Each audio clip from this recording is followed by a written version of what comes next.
अध्याय 13 class 10th का सबसे इम्पोर्टेंट टॉपिक भी है इसमें सांख्यिकी स्टैटिक्स, जिसकी हमें अत्यधिक आवश्यकता भी है।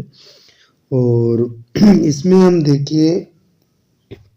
देखते हैं कि सांख्यिकी में चीज़ें क्या हैं। तो इसमें दो प्रकार के आंकड़े हैं, वर्गीकृत और अवर्गीकृत आंकड़े, और जिसमें हमें मुख्यतः माध्य, माध्यिका और बहुलक, इनको इसमें सीखना है कि किस प्रकार से ये इज्जात किए जाते हैं। और वर्गीकृत अवर्गीकृत आंकड़ों में हमें, क्योंकि 9th में हमने इसको स्टडी भी किया है तो 9th में हम जानते भी हैं, उसी को इसमें आगे थोड़ा बताया गया है। वर्गीकृत आंकड़ों का माध्य इसका पहला टॉपिक है। तो इसमें देखिए दो चीज़ें रहती हैं। इसमें या तो हमें देखना होता है कि प्रेक्षण दिया रहता है और साथ ही साथ में उसकी क्या दी रहती हैं, बारंबारताएं दी रहती हैं। तो हमें माध्य क्या होता है कि प्रेक्षणों का योगफल निकाल लिया जाता है, यानी F1 और x1, फिर F2 x2, फिर Fn xn, और इसको हम माध्य को x बार इक्वल टू, यहाँ पे ये देख रहे हैं formula, F1 x1 F2 x2 और Fn xn लिखा है, divide by F1 F2 F3। तो x bar is equal to, यहाँ पे देखिए सिग्मा लिखा हुआ, ये ध्यान से देखिए, ये सिग्मा है, सिग्मा का चिन्ह है, सिग्मा मतलब होता है योगफल। एफ आई, यहाँ आई इज इक्वल टू 1 से n तक एफ आई और एक्स आई लिखा है, डिवाइड में sigma I is equal to 1 to n, और ये एफ आई, इन दोनों का वैल्यू हम रख देंगे और डिवाइड करने पर हमें क्या है कि यहाँ पर माध्य प्राप्त हो जाएगा। ये आई जो है देखिए 1 1 जब रखते हैं आई में तो F1 x1 मिल जाएगा। आई का मान 1 से शुरू करना है और कहाँ तक रखना है, n तक। 2 रखेंगे तो F2 x2, फिर 3 रखेंगे तो F3 x3, ऐसा ये बढ़ता जाएगा क्रम, और लास्ट में Fn xn। इसी तरह नीचे देखिए आई 1 से शुरू होगा और n तक दिया है, इसका मतलब कि यहाँ पे भी हम रखेंगे, लगातार आएगा। अभी इसको देखिए हम एक एग्जाम्पल से समझते हैं। ये उदाहरण नंबर देखिए फर्स्ट दिया हुआ है। यहाँ पर हम देखते हैं कि हमें दिया गया है कि किसी स्कूल की कक्षा 10वीं के 30 विद्यार्थियों द्वारा गणित के एक पेपर में 100 अंकों से प्राप्त किए गए हैं, और नीचे सारणी में विद्यार्थियों के अंकों का माध्य ज्ञात कीजिए। तो इसमें हमें माध्य ज्ञात करने के लिए देखिए ये लगातार ये प्राप्तांक दिए हैं, है ना, x1 x2 x3 ऐसा करके ये पूरा 95 तक दिया हुआ है। नीचे दिया है विद्यार्थियों की संख्या, इसको हम f लेंगे। तो 10 नंबर पाने वाले एक विद्यार्थी, है ना, ऐसे 40 नंबर पाने वाले 4, 50 नंबर पाने वाले 3 विद्यार्थी, ऐसा करके पूरा ये आंकड़ा दिया हुआ है। तो देखिए माध्य ज्ञात करने के लिए हम क्या करेंगे कि पहले हम प्राप्तांकों को हमने x ले लिया, प्रेक्षण बन गए हमारे, और फिर यहाँ पर विद्यार्थियों की संख्या को हमने f ले लिया, और x, ये xi और ये fi, इन दोनों का गुणा करके हमें तीसरे वाले कॉलम में पूरा रखना है। तो देखिए fi का हम पूरा योगफल 30 ये निकाल लेते हैं। यहाँ fi और xi का क्या करेंगे, गुणा करेंगे, तो लगातार क्रम में हमें ये मिलता चलेगा। सिग्मा fi xi देखिए ये टोटल 1779 आया है ना, डायरेक्ट निकाला गया, और यहाँ सिग्मा fi का योगफल कितना दिया है, 30 दिया है, और हम इसमें दोनों की वैल्यू को रख देंगे, तो डिवाइड करने पर ये माध्य हमारा 59.3 ये आ जाता है। ये हमारा देखिए एक सिंपल सा मेथड है माध्य निकालने का। अब इसमें हम माध्य को जो निकालने की विधियां हैं वो 3 टाइप में है। तो माध्य को हम x बार से डिनोट करते हैं और इसकी देखिए माध्य निकालने की 3 विधियां हैं। तो हम विधियों का टाइप लिखे देते हैं यहाँ पे। और पहली विधि को हम बोलते हैं क्या, प्रत्यक्ष विधि। प्रत्यक्ष विधि। और हमारा जो दूसरा मेथड है वो है क्या, इसको हम बोलते हैं पग विचलन विधि। पग विचलन, ये इसका दूसरा टाइप है पग विचलन विधि। और तीसरा है देखिए कल्पित माध्य विधि। कल्पित माध्य हो गया, आपके बुक में शायद पहले कल्पित माध्य दिया है फिर पग विचलन, तो उससे कोई दिक्कत नहीं है। कल्पित माध्य विधि, तो ये माध्य निकालने की 3 विधियां हैं। 13.1 में हमें केवल इन्हीं तीनों विधियों को समझना है और सीखना है। x बार, तो सबसे ज्यादा यूज वैसे प्रत्यक्ष विधि का किया जाता है इसमें से तीनों में से, और ये सबसे सरल रहता है। x निकाल लो, f निकाल लो, fx निकाल लो और फिर आसानी से किया जा सकता है। और पग विचलन और कल्पित माध्य, तो अगर पेपर में आपको जब पूछा जाता है तो उसमें फिक्स अगर कहेगा पग विचलन से लगाओ या कल्पित माध्य से, तो उस हिसाब से करेंगे, नहीं तो प्रत्यक्ष विधि का ही हम उपयोग करेंगे। तो देखिए पहले प्रत्यक्ष विधि किस प्रकार से उपयोग की जाती है, इसको हम यहाँ पे एग्जाम्पल के थ्रू आपको बता रहे हैं।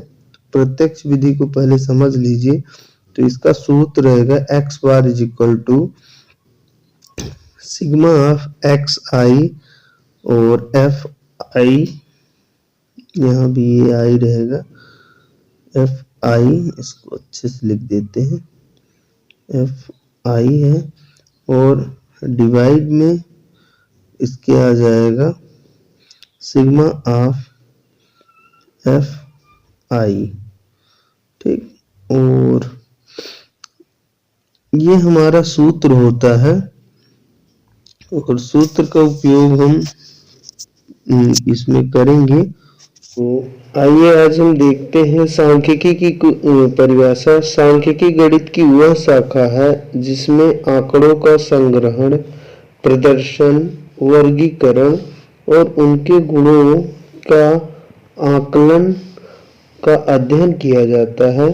सांख्यिकी गणित गणितीय विज्ञान है जिसमें किसी भी वस्तु, अवयव, तंत्र, समुदाय से संबंधित आंकड़ों का समूह, विश्लेषण, व्याख्या या स्पष्टीकरण या प्रस्तुति की जाती है। इसमें मेन क्या है कि आंकड़ों को जुटाना ही क्या है, मेन सांख्यिकी है। आंकड़ा रहता है इसमें, सबसे प्रमुख शब्द है ये क्या, आंकड़ा, जो सांख्यिकी के लिए इम्पोर्टेंट। तो सांख्यिकी गणित की वह शाखा है जिसमें आंकड़ों का संग्रहण, प्रदर्शन, वर्गीकरण और उनके गुणों का आकलन का अध्ययन किया जाता है। सांख्यिकी एक गणितीय विज्ञान भी है जिसमें वस्तु, अवयव या तंत्र, समुदाय से संबंधित आंकड़ों का संग्रह, विश्लेषण, व्याख्या या स्पष्टीकरण या प्रस्तुति की जाती है। ये आइए अब हम प्रत्यक्ष विधि में प्रश्नावली 13.1 का क्वेश्चन नंबर फर्स्ट देखते हैं। और ये मैंने केवल उनका आंकड़ा ये लिया हुआ है। क्वेश्चन हम बुक को ओपन करते हैं। ये हमारे पास क्वेश्चन है, एक विद्यार्थियों का एक समूह अपने पर्यावरण संरक्षण अभियान के अंतर्गत सर्वेक्षण किया गया जिसमें उन्होंने एक मोहल्ले के 20 घरों में लगे हुए पौधों से संबंधित निम्नलिखित आंकड़े एकत्रित किए। प्रति घर माध्य पौधों की संख्या ज्ञात कीजिए। इसमें मेन माध्य निकालना है। और माध्य ज्ञात करने के लिए अपने किस विधि का प्रयोग किया और क्यों किया। तो देखिए, चूंकि आंकड़े ये छोटे दिए हुए हैं, छोटे छोटे आंकड़े हैं, अतः हम इसमें प्रत्यक्ष विधि का ही उपयोग करेंगे, सरल मेथड होती है। तो आइए, पौधों की संख्या और घरों की संख्या 0 से 2, 2 से 4, जिसमें देखिए डैश लगा रहेगा, ये एक क्या होंगे, वर्गीकृत आंकड़े होंगे 0 से लेकर 2 तक के। और यहाँ पर ये 2 है, 2 से समाप्त हुआ और 2 से ये शुरू हो रहा है, अर्थात ये सतत आंकड़ा है। सतत। असतत आंकड़े क्या रहेंगे, जिनकी ये निम्न सीमा कहलाती है, ये उच्च सीमा। उच्च सीमा और फिर ये निम्न सीमा में, यहाँ उच्च सीमा पे 2 खत्म हुआ, फिर यहाँ 2 शुरू हुआ, यहाँ उच्च सीमा 4 खत्म, यहाँ 4 निम्न सीमा शुरू, अर्थात ये कैसे टाइप के हैं, सतत आंकड़े हैं। तो देखिए, इसका हम टाइम नहीं बर्बाद करेंगे, आइए क्वेश्चन को लगाते हैं प्रत्यक्ष विधि से। तो देखिए, इसका जो सॉल्यूशन होगा, तो प्रत्यक्ष विधि के लिए हमारा सूत्र क्या रहता है, X bar is equal to sigma F I X I बटा सिग्मा एफ आई। तो यहाँ पर ये हमारे जो होंगे, तो इसको हम x ले लेते हैं और ये हमारा नीचे क्या रहेगा, f। तो एक्स आई और एफ आई निकालने के लिए x हमारा देखिए इन दोनों का बीच का माध्य होगा, तो इसको अब हम टेबल से निकालेंगे।